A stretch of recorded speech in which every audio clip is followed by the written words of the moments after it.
Hello everyone, today I am going to tell you about another Roald Dahl book, but the illustrator is different. It is Michael Foreman and the illustrations are also very pretty. And the name of this second part of Charlie and the Chocolate Factory is Charlie and the Great Glass Elevator.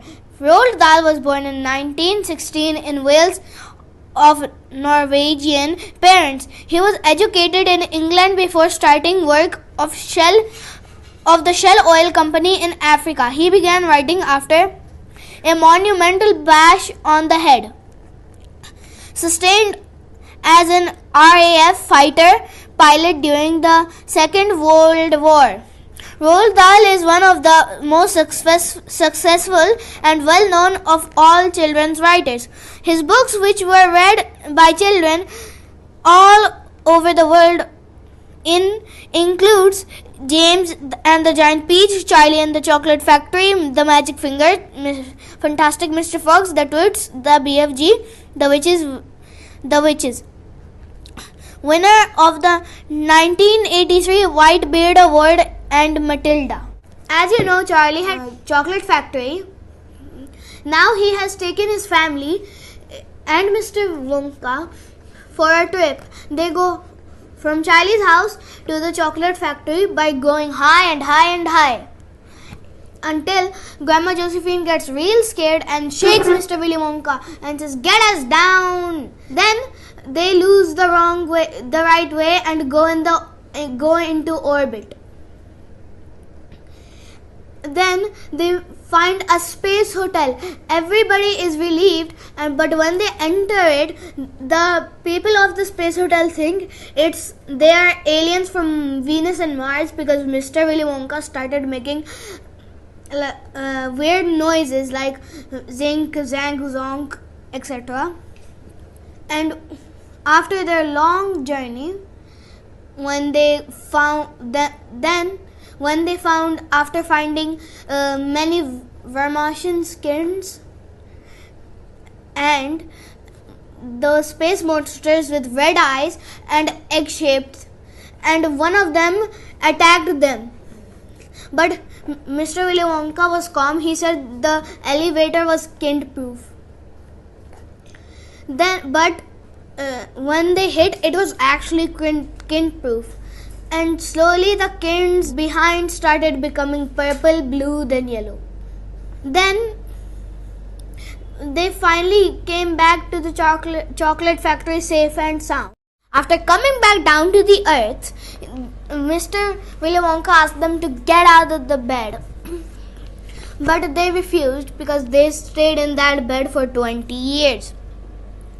So Mr. Willy Wonka went into a room, and when he came back, he had a bottle in his hand. The name on the bottle was Wonka White, and in that bottle were yellow pills that were shaking.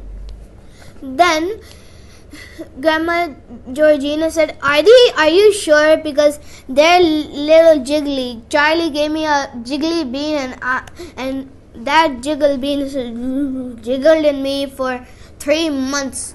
Charlie said that, "I told you not to eat them, Grandma." Then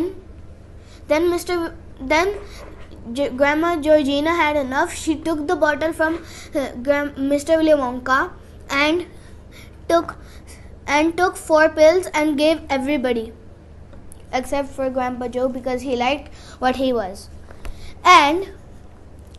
But there was a problem with Grandma Georgina.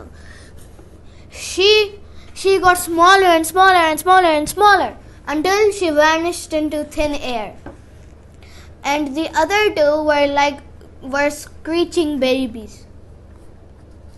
Then Mrs. Bucket was shocked and started shaking Mr. Willy Wonka. "I told you not to give that to her, but would you listen?" Then Mr. Willy Wonka took Charlie to the glass elevator and said, "We shall go to Minus Land, because that's where she must be." And when they went to Minus Land, Charlie was shocked to see his grandmother so thin they were only was a thin outline of Grandma Georgina. After holding and before holding her, she disappeared.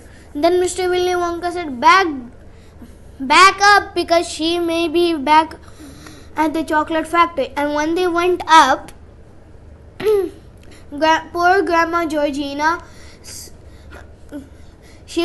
her face was like a pickled walnut.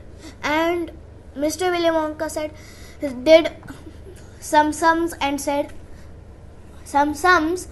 said that you'll need to eat 14 Wonka Whites.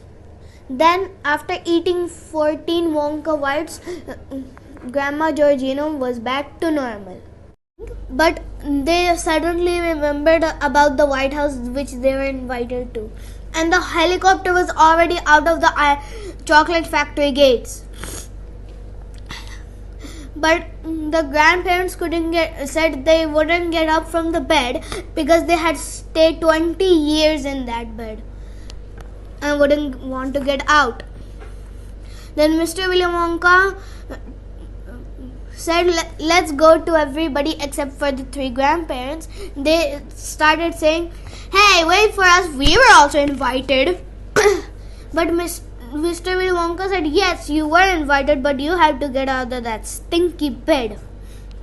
Then he nudged Charlie and went for the door until they heard rustling behind them. And when they turned around, 3 old grandparents were standing behind them.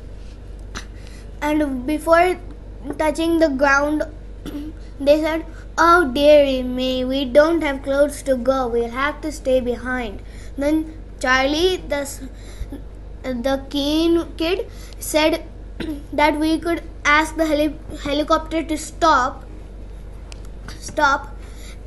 near a shop and take anything we would like. Then Mr. Willy Wonka said he was brilliant. Then they went to the White House and had a happy life after that. Now I'll read a bit of the Great Glass Elevator. Here we go. Charlie had won Willy Wonka's famous chocolate factory was his now. And his parents, Mr. and Mrs. Bucket, his 3 bedridden grandparents, and brightly Grandpa Joe were on their way to take over the factory, rich and joyful. They were traveling in yet another of Willy Wonka's marvels, the Great Glass Elevator, or lift, as he preferred to call it. But all was not quite going according to plan for the elevator. It had left the building and was zooming higher and higher into the sky. The grandparents were getting nervous, and Willy Wonka himself was obviously not very happy about things.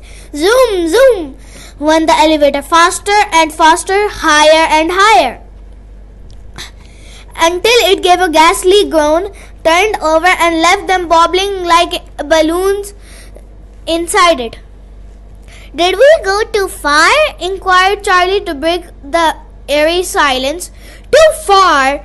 Inquired Mr. Wonka. Of course we went too far. You know where we've gone, my friends? We've gone into orbit. There weren't the only ones nearby. Nearby was a spacecraft with 3 all-American astronauts and the staff of a luxury hotel aboard. Also in orbit, a terrifying and intelligent breed of space monsters, the vermicious Nids, which didn't think much of these human invaders. What was Charlie going to do to put things right? So read the full story to know what he did to make everything back to normal. And you can get this book on Amazon or any other online platforms. See you in the next video. Bye.